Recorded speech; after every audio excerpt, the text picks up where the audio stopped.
Quebec government, as well as the distinguished title of valedictorian of the graduating class. Although her life ambitions and desire to help others have taken her to Kenya and Japan, she nevertheless has not neglected her responsibility to the Montreal community. And ladies and gentlemen, Kristina Partsinevelos.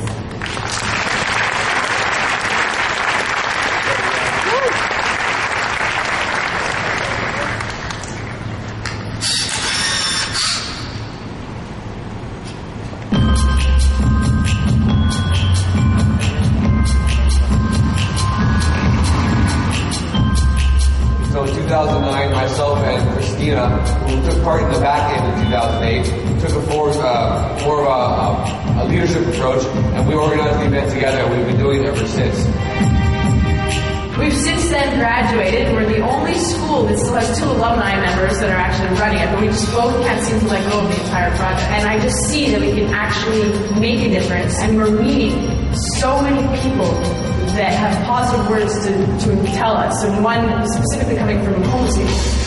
We had yesterday a homeless man. He just offered to go around with us to collect money and then donate it to us. Things like that touch me and make me want to do it again and just excel and improve and build this campaign to make it larger and affect almost every university in all of Canada so we can work together to fight homelessness, because that's our goal. We have anywhere between 25 and 45 people coming out to speak with us every night. So it's just a great event to see how the students at Concordia, the Montreal community, even students at Dalton College and other high school students have come out to show their support. So it's just an incredibly moving event.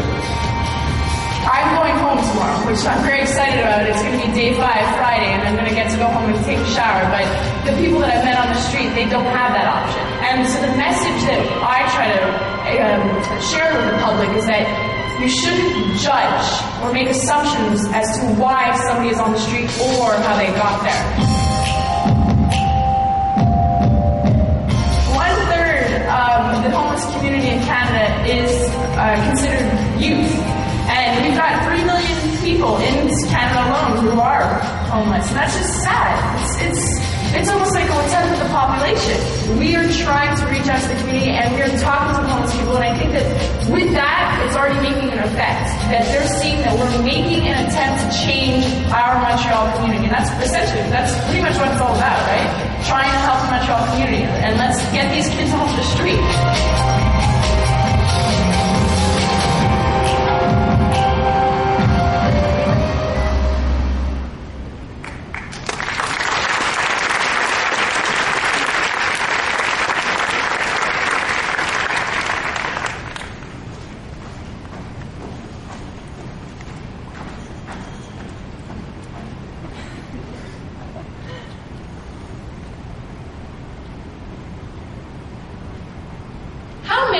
Slept in your warm bed last night. Or maybe it was a friend's bed, but who's asking? I'm sure you managed to get some shut-eye without the sound of nearby footsteps, dump trucks, and icy cold wind blowing across your face. I couldn't be so sure for the roughly 100 million homeless people there are around the world, 300,000 of them residing in Canada. If that number doesn't shock you, just in Montreal alone, there are 28,000 homeless people. That's almost 5 times the number of people in this room. Or later on this afternoon. I agree with those who feel that global efforts should prioritize the people living in the most extreme poverty in other parts of the world. But it makes absolutely no sense to ignore the poverty and homelessness that exists right outside our doors.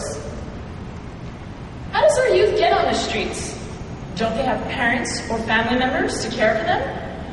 According to the findings of the Public Health Agency of Canada, street youth reported leaving home mostly because of a constant argument with parents, being thrown out of their home, and physical and sexual abuse. Imagine if one of your family members left home and never came back.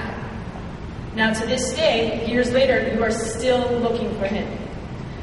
This was the case for a young female Concordia student who came up to me during the 5 days campaign and said, I know this might be an odd question, but can you help me find my father? He had left home a few years ago to live on the streets because he had lost his job, felt ashamed, and suffered from depression. She is still looking for him. I felt utterly helpless. So these kids leave home because they have abusive parents, but aren't they young and healthy? Can't they find a job? For most street youth, there are few opportunities to work due to limited education, lack of marketable job skills, and the emotional instability associated with homelessness. These street kids become dependent on the street economy of panhandling, drug running, and the sex trade. Street youth are more likely to report having had sexual intercourse before the age of 13. Shouldn't 13-year-olds be chatting online or texting friends? Can you begin to imagine what these kids have to do to survive on the streets? How can they even begin to see a future for themselves? And who is trying to help them? The UN might agree that Canada isn't doing enough. Homelessness is one of our most visible and severe national problems. The UN expressed disappointment that the government of Canada could not provide reliable statistics on the number of homeless people in this country.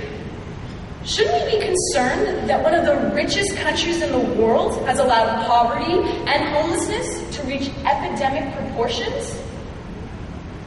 It's impossible for any of us to imagine what it is like to be homeless without experiencing it firsthand. So I tried to be homeless 3 times. The only thing that separated my body from the cold cement in March was a sleeping bag and used cardboard boxes found in a nearby dumpster. Josh Redler, my campaign co-organizer, and other volunteers chose to be homeless for 5 days in an attempt to raise awareness of the plight of homeless youth who do not have the option to go back home. Their home is the streets. 5 days for the homeless is a way to help young people at risk. Every year in March, university students try to emulate the lives of homeless people to the best of their abilities by sleeping outside for 5 nights, regardless of the temperature. We did not shower, we did not change our clothes, and we did not purchase anything, including food. This charity campaign was founded in 2005 by students at the University of Alberta. After successfully implementing the campaign 2 years in a row, we at Concordia University participated in 2008. We have all since graduated, but both Josh and I continue to organize this event, and every year we have surpassed our goals. Due to its impact, 24 universities across Canada participated simultaneously, and this year alone, $221,000 was raised for homeless youth charities across Canada.